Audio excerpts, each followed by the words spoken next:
Hi there. Welcome to the Movie Review Mom YouTube channel. I'm the mom and I do the movie reviews. And my goal is to give you the heads up on filmmaking quality and content so that you can make the best decision for you and your family as to whether or not you want to spend time or money or both sometimes watching a specific movie. So today, the film I'm reviewing is called The Naughty Nine. This fun Christmas caper is now available exclusively on Disney Plus. It's rated TV PG and is very family friendly.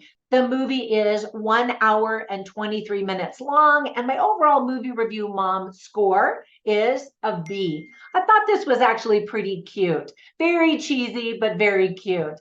So before I tell you all the details, let me give you an overview. I'm going to give you a nutshell, and then I'll point out things I liked, then the things I didn't like, tips for parents, of course, funny lines, interesting lines, and recommendations for other films that are sort of similar that you might also like. Ready to dive in? Me too. All right, so in a nutshell, the story is about a young boy who finds out he's on Santa's naughty list. So he puts together a group of other naughty kids with specific talents for a heist in order to steal their presents from Santa's workshop in the North Pole. The family-friendly film was directed by Alberto Belli. Writing credits go to Jen Eilenoff and Scott Thomas. All right, so there were a lot of things that I really liked about this film. First of all, Winslow Fegley is adorable and so talented. He has a bright future in Hollywood if he wants one, and it seems like he does. He was also really adorable in Lyle Crocodile. I don't know if you've ever seen that movie, but it is super cute and very family friendly as well. At the end of this movie, I will load up that movie review so you can kind of get a feel for that movie in case you want to watch it too. But I thought it was really cute. Now, the rest of the cast includes Derek McCabe, Madeline Kellum, Clara Stack, Camilla Rodriguez, Aiden Elijah, Anthony Jew, and Imogen Cohen, and they all did a good job. The characters are very well designed and different enough from one another that you can see their little personalities shine through. They each have unique skills that are used, and they each get their own special learning moment in the film. And I appreciated that. The sets are fantastic, especially at the North Pole. The movie has all of the adventure and action that kids would want in a movie like this. I think my kids would have really loved it when they were younger. Great costume design by Julia Caston. One of the characters has a really cool tent in his bedroom. You have to look fast because it's not featured at all. The camera just zooms, and I was like, oh, look at that tent. I feel bad for the crew that probably spent a lot of time building it because you really only see it on the screen for a split second. But my sons would have absolutely loved having something like that in their bedrooms. Now, we belong to Cub Scouts and Boy Scouts, and so we had like a little teepee that they could climb in and sit in. But this teepee was sort of like built into the wall. It wasn't a teepee, it was a tent. Built into the wall. Okay, I'm spending way too much time talking about this. But then another thing caught my eye, and that is Anthony Jew's character lives in this beautiful house. So you drive up to it and you can see the facade. And I was like, wow, really lovely home. And again, you only see it for a split second, but it was noteworthy for me, I guess, because I love homes. My husband's a real estate appraiser, and both of us have been real estate agents for many, many years. I'm not now currently active in my license, but anyway, those features caught my eye. We also get to see the incredible aurora borealis in the sky. I got to see it in Iceland when I traveled there just a couple of years ago. It's amazing. Of course, this was special effects, but still, it's just cool and such an amazing phenomenon.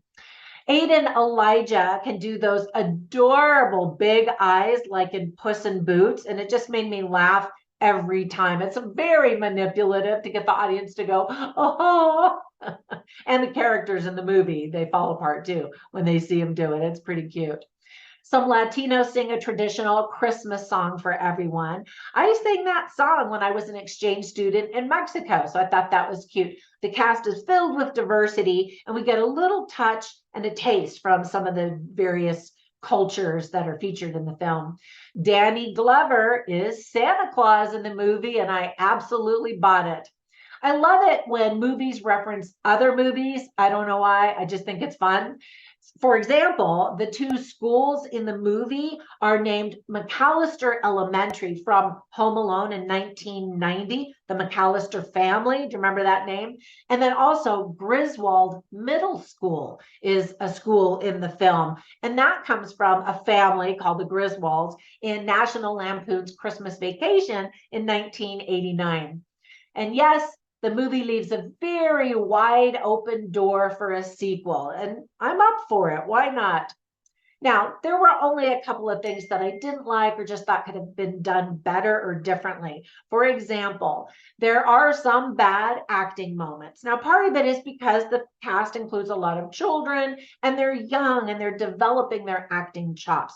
So we get some, a little cringy moments occasionally from young actors. However, I thought that they did a really good job. And then don't get annoyed by all of the many plot holes in the film. It's a kids' movie. The kids probably won't notice, so just don't get all whipped out of shape over it. Let me give you some tips for parents while we're talking about kids. There is some bullying demonstrated. We see a lot of rude, entitled kids do really mean things. We hear kids lie a lot. One of the kids has two gay dads. Kids try to convince a good girl that it's dumb to follow rules. A little boy swears. There are fart sounds because, of course, it's a kid's movie. And there is stealing represented. So there's a lot of bad behavior, and that will give you lots of fodder for conversations with your children. And so that brings me to themes worth talking about. Watch this movie with your kids and then talk about being good and doing good, following the rules. Why is that important personally to your integrity? But why is that also important for society? Other themes are friendship, teamwork, utilizing your talents, guilt, believing in Santa, redemption, and making positive changes in your life. And you could have some really great conversations with all of those themes. So whenever I watch movies, I write down the funny lines and the interesting lines that I hear simply so that I can share them with you. And you can get a taste and a feel for the dialogue and the script writing quality. So I have them all on my written review at moviereviewmom.com, but I'll share a few of them with you right now. So John Anthony is a character played by Derek McCabe, and he is a fashionista and has a really cute personality. And he says, I can't help it if my natural swagger projects a sense of confidence. And it does. And yet we actually see him doubt himself in a variety of ways, and reminding children and parents that we all struggle with self-confidence from time to time, and to share compliments and praise and point out to your friends and family the good that you see in them, because oftentimes we don't see it ourselves. Another line is when Laurel, the character, says, "You're frightening." And she's talking to a character named Andy, who's played by Winslow Fegley, and he says, "Thank you."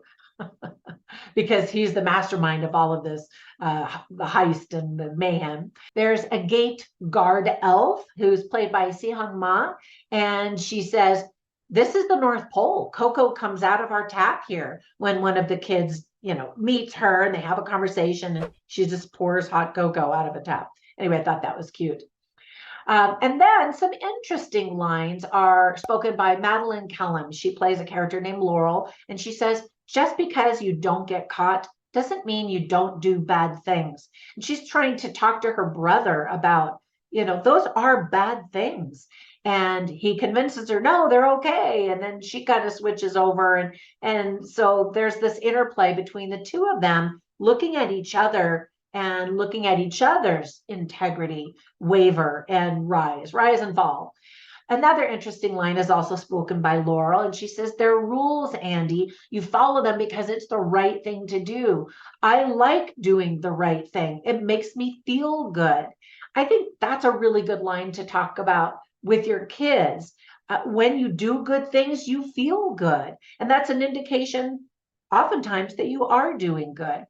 Well, Andy has an interesting line, and he says, I took the best person I know and made you naughty like me. And so there's some sibling rivalry, sibling support as well in terms of themes. And then Santa Claus is very sweet. And he says, this is Danny Glover. And he says, every day you have an opportunity to be who you want to be. In other words, the past is in the past. If you made mistakes in the past, that's okay. Learn from them. Today's a new day. Be a better you. I thought that was a fantastic message. And then another time, Santa says, use your powers for nice instead of naughty. And again, fantastic theme for kids and also a reminder for parents. All right. So while I was watching this movie, I instantly thought of the movie Home Alone, just because there are, crazy things that are going on. And it's such a fun-filled movie and magical, and one that my kids and I have watched many, many times. Another one that I really liked is The Santa Claus with Tim Allen. Now, there was a sequel, The Santa Claus 2, and I actually really liked that one as well. And then just in terms of goofy naughtiness versus nice, and I don't know why, for some reason, the movie I thought of is Ferris Bueller's Day Off. One of my favorite movies of all time. She's just got such a cute, this is Matthew Broderick starring in it, by the way, just a cute, mischievous personality that the protagonist in this movie has as well. And if you haven't seen Ferris Bueller's Day Off, it's a classic. Definitely check that out. All right. Thank you so much for spending some time with me. When you get a minute, run over to my Facebook group called Movie Review Mom, where we share funny memes about movies, tips, and my movie reviews, of course, and other kinds of silly stuff. And thank you so much. Have a fantastic day, and I will catch you in the next one. Bye for now.